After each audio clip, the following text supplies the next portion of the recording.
আসসালামু আলাইকুম প্রিয় ফুটবল ফ্যান্স। হামজা চৌধুরী এর পর এবার বাংলাদেশের মাটিতে অভিষেক করতে যাচ্ছে সামিদ সোম ও ফাহমিদুল ইসলাম। সামিদ সোম কানাডার প্রিমিয়ার লিগের কেভালডি এফসির হয়ে তিনি অনেক ম্যাচ খেলেছেন। অন্যদিকে ফাহমিদুল ইসলাম ইতালির ক্লাবের হয়ে খেলেন। সেই সাথে যার কথা না বললে নয়, হামজা চৌধুরী ইংলিশ প্রিমিয়ার লিগের প্লেয়ার। বলাই বাহুল্য যে হামজা চৌধুরী ও সামিদ সোম এর জুটি বাংলাদেশের জাতীয় দলের শক্তি বাড়াবে।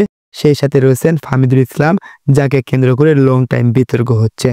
তবে এখানে প্রশ্নের বিষয় হলো যে এই তিন রতি মহারথীকে কোন রুলে একসাথে খেলাবেন কোচ কাবরেরো, কিভাবে খেলালে বাংলাদেশের সর্বোচ্চ ফলাফল আসবে। ভারতের বিপক্ষে হামজা চৌধুরীকে ডিফেন্সিভ মিডফিল্ডার হিসেবে খেলতে দেখা গিয়েছে। এখান থেকে ধারণা করা যায় যে সিঙ্গাপুরের ম্যাচেও তাকে ডিফেন্সিভ ডিউটি দেওয়া হবে, কেননা হামজা চৌধুরী এই পজিশনে অনেক স্বাচ্ছন্দ্যে খেলতে পছন্দ করেন। এই পজিশনে তিনি দীর্ঘদিন ধরে খেলে আসছেন এবং এখানে তিনি পারফেক্টলি পারফরমেন্স করে যাচ্ছেন। এবং ভারতের বিপক্ষের ম্যাচটির পারফরমেন্সগুলো একই কথা বলছে। লেস্টার সিটি কিংবা শেফিল্ড ইউনাইটেডের প্রায় সবগুলো ম্যাচে তিনি ডিফেন্সিভ ডিউটি পালন করেছেন, অর্থাৎ ডিফেন্সিভ মিডফিল্ডার হিসেবে খেলেছেন। কিন্তু কিছু কিছু ম্যাচে দলের প্রয়োজনে রাইট ব্যাক হিসেবে খেলেছেন। তবে ডিফেন্সিভ মিডফিল্ড হামজার জন্য একটা আদর্শ পজিশন। এখন সামিদ সোম, হামজা চৌধুরী ও ফাহমিদুল ইসলামকে কোন পজিশনে খেলাবেন কোচ কাবরেরো, অর্থাৎ কোন পজিশনে খেলালে ভালো ফলাফল আসবে, সেটাই আজকের আলোচ্য বিষয় হওয়া উচিত।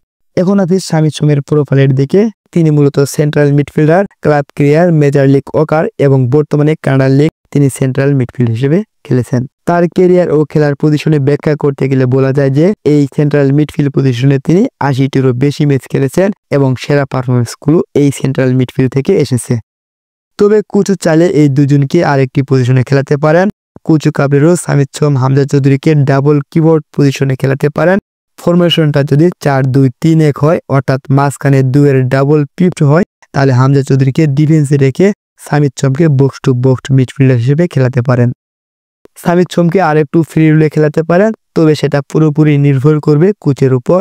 কোচ তাদেরকে কিভাবে খেলাতে চান। হামজা চৌধুরীকে যদি ডিফেন্সিভ মিডফিল্ডার হিসেবে রেখে সামিদ সোমকে আরেকটু হাই অন দ্য পিচ, অর্থাৎ অ্যাটাকিং মিডফিল্ডার হিসেবে খেলানো যাবে এবং তাকে আরেকটু ফ্রি রুলে খেলানো যেতে পারে, তাহলে সামিদ সোম তার কোচিং অভিজ্ঞতা এবং সঠিক এবিলিটি কাজে লাগাতে পারবে, যার ফলে একই সাথে ডিফেন্স এবং অ্যাটাকিং এর শক্তি বৃদ্ধি পাবে। সামিদ এবং হামজা চৌধুরীকে অবশ্যই একজনকে অ্যাটাকিং আরেকজনকে ডিফেন্সিভের দায়িত্ব দেওয়া উচিত, কেননা সামিদ সোম যদি অ্যাটাকিং মিডফিল্ড হিসেবে খেলেন, তিনি গোল করার দায়িত্বগুলো নিতে পারবেন, গোল মেকিং এর সুযোগ তৈরি করতে পারবেন এবং প্রতিপক্ষের ডিফেন্সকে কাঁপন ধরাতে পারবেন। এক কথায় তিনি প্রতিপক্ষকে অনেক প্রেসার ক্রিয়েট করবেন, প্রতিপক্ষকে চাপে রাখতে পারবেন, ফলে প্রতিপক্ষ বাংলাদেশকে অ্যাটাক কম করতে পারবে।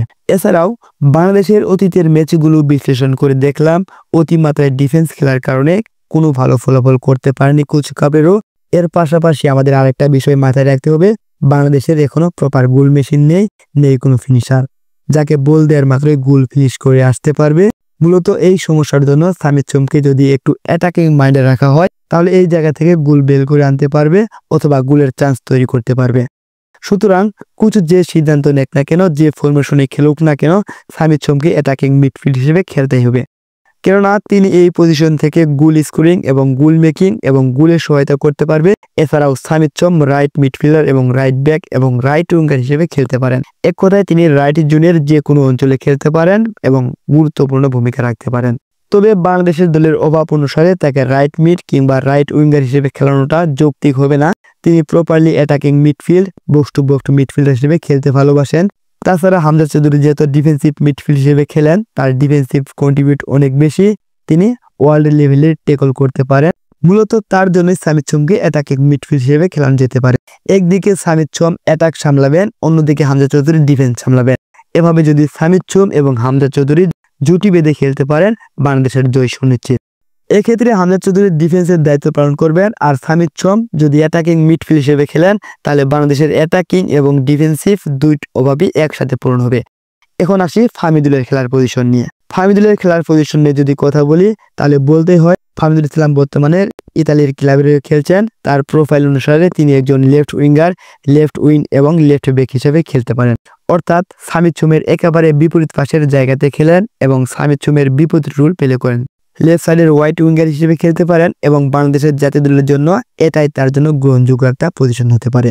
বাংলাদেশের যেহেতু প্রপার গোল মেশিন নেই, ফিনিশার নেই, এখানে ফাহমিদুল অভাবটা পূরণ করতে পারবেন। সর্বোপরি কোচ যদি 4-2-3-1 পজিশনে খেলান তাহলে এই দুইজনের একজন সামিদ সোম হবেন, আরেকজন হামজা চৌধুরী হবেন। লেফট ব্যাক এবং রাইট ব্যাকে রাকিব এবং ফাহমিদুল ইসলামের জুটি হবে অনেক গ্রহণযোগ্য জুটি। হামজা চৌধুরীর নেতৃত্বে তারেক গাজী, তপু বর্মন এবং ইসা ফয়সালরা দুর্দান্ত পারফরমেন্স করতে পারেন। আমার মতে বাংলাদেশের বর্তমান স্কোয়াডটা গত 100 বছরের চেয়ে শক্তিশালী মনে হচ্ছে। আপনি কতটা শক্তিশালী মনে করেন বাংলাদেশের এই স্কোয়াডকে, তা আপনি কমেন্ট বক্সে জানান। ধন্যবাদ সবাইকে। আসসালামু আলাইকুম।